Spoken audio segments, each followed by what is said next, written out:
Hello guys, once again it's Matt, and today we have another video. Thank you all the members, all the patrons. Make sure to subscribe and let's get into it, guys. So yes, I had to do a video about it, guys. I just had to, right? By the way, sorry about the sound. It probably sounds too loud or too low or something like that.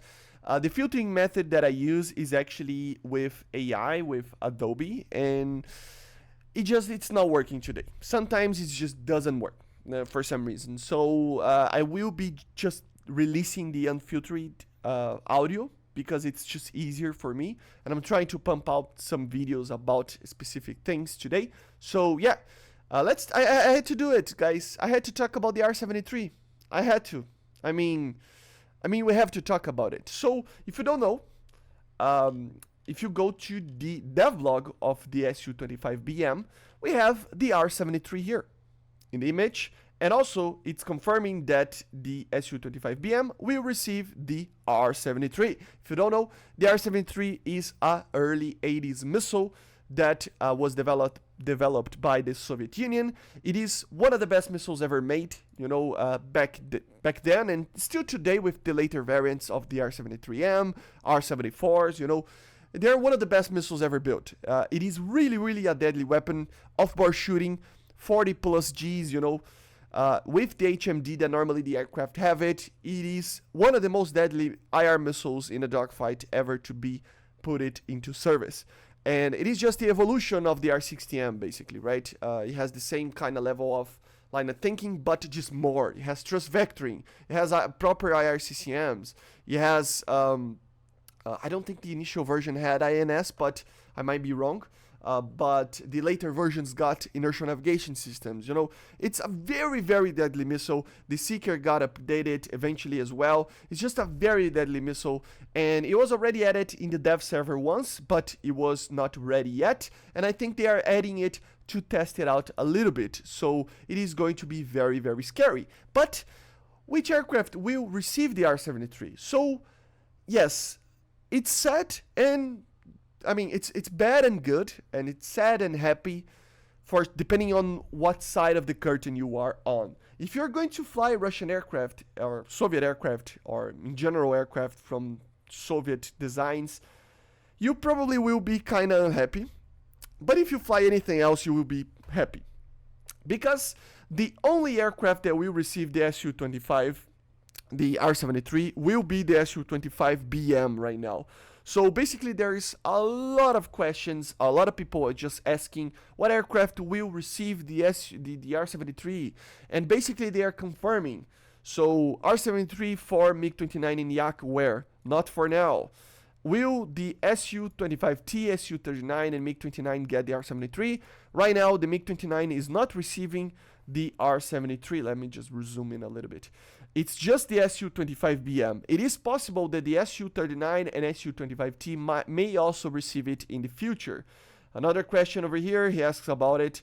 The MiG-29 and Yak-141 will not be receiving the missile right now. The BM will be the first aircraft with the missile, and it is possible that the Su-39 and Su-25T may receive it later in the future. The missile potential impact depends very much on the carrier. It is entirely different.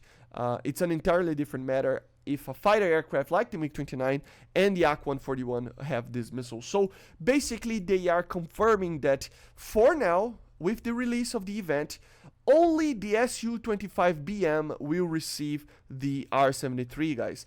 For me personally, I don't think that makes much sense. If it's being added for the Su-25BM, I think the Su-25T and the Su-39 should receive it as well. I think they have a very high BR, you know, and they are suffering a lot in air RB. So having two missiles like that, it's only two. It can only carry two on the inner pylons, mid-inner pylons over here. It cannot, even the T and the Su39 cannot take four R-73s, right? They only can take the R-60Ms on the outer pylon, and then on the initial inner pylon over here, the R-73. So I don't think it will be that OP, and it's a very good way to actually test a missile like this. Maybe you can even add A9Ms to other aircraft, you know. We already have the Python 3s for some of the aircraft that need it as well. So I don't see the problem of adding these missiles depending on the BR that they are going to face. for some aircraft that are suffering a little bit, just like they did with the R60M, right? So the MiG-23M, for example, got the R60M before the MLD, just because it was suffering more. So this can be added right here. It's like, let's say, for example, the MiG-23 MLD has a very bad stats. You know, it's very suffering. It's not, but let's just take that as an example. It's suffering. Oh my God, it just suffers. Maybe that aircraft should receive the R-73. It's not, then it should not. So it's very easy to decide, you know. The Su25T and the Su39, I think, are both aircraft that are kind of suffering a little bit with that, right? So they probably should receive the R-73. MiG-29s and Yak-41s, obviously, they are not suffering. So this is my opinion on it. So for now, we don't need a MiG-29 with the R-73, although I would like to see it. But probably they're just tampering with it a little bit, making sure that it will be implemented correctly. Remember, it's going to be the first of its kind.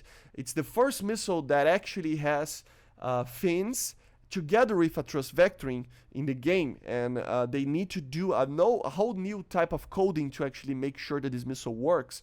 The SRAM, for example, and other thrust vectoring missiles, they had this type of system, but they were not particularly used in the same way. You know, I'm pretty sure, I might be wrong, but I'm pretty sure it's due to the fact that after the burn is actually completed, those missiles have no way of turning. They actually use the thrust vectoring to do the 100% of the turning capabilities of the missile. Although this is fine, the way that it's coded for a normal missile, the R-73 will have a burn time, and after that, it will need to actually turn the same way as a normal missile does. So they needed to actually implement proper systems with thrust vectoring together with fans and stuff like that to actually work in the game. I'm pretty sure that's why it wasn't ready yet. And now it's probably going to be added, and it's probably going to be tested. And you can already see in some of the things. For example, here we have Oshida's data mine. You can already see that they are messing with the missile. The data mines are already showing that they are changing the missiles. So as you see, there are some changes to the autopilots and navigation systems over here, base, IAS and stuff like that. So they are messing with the guidance system, but also with the thrust vectoring, increasing the thrust vectoring. I mean, you know why? Because the R-73 was already in the files of the game. It was already tested in a dev server back in the day. So yeah, distance from countermeasure to not countermeasures. I don't know what this is actually. To stabilizer, they're just messing with it. The booster power increasing a little bit. Lifetime probably. It is the guidance system. It will self-destruct after 25 seconds. Booster thrust vectoring angle. So they're just messing with the missile, testing it out. And I think it's perfect, actually. Because, as I said, the R-73 is a very different missile from what we have before. It's a missile that combines thrust vectoring with a normal type of missile, together with very low distance, minimum distance for launches. With HMDs when it's added and stuff. So it's a very, very different missile on a sense that it's just a step up from the missiles that we had before. Even the A9L, even the Python 3, it's a missile that combines a lot of features on it. So I think it's perfect that they're actually adding to the Su25 to actually test it out. Just 2 missiles, make sure that all the bugs are fixed, and once the missile actually is added for all the fighters that used it, when more advanced missiles are added, it's already, you know, ready for combat. So it's a very interesting thing. I'm very excited about it, and don't you worry, I will be doing testing and videos, basically just testing and all sorts of flying with the Su25BM and also the R-73. But yeah, guys, that's it. R-73 is confirmed to be coming to War Thunder. Are you excited? Leave it in the comments. I want to see what are your opinions on it. I think this will be a very controversial thing. A lot of people will be happy that it's not being added to the main fighters of the Soviet Union. I think a lot of people will be unhappy because of that. And I know a lot of people will be unhappy because the R-73 is even being considered, even for an Su-25, because the community is very divided. And although you may not realize it, all the people have their own bubbles. All the people that have their own opinions will think that they are right, you know. So let's just have a constructive debate about it, okay? And not just jump on content creators or on each other, because that really doesn't help the community. You know, if you want to complain to somebody, complain to Gaijin, be constructive about it, and they will try to listen, I think, hopefully, at least, right? But anyway, I hope you enjoyed. Make sure to subscribe, and I see you guys on the next one. Bye, guys. See ya.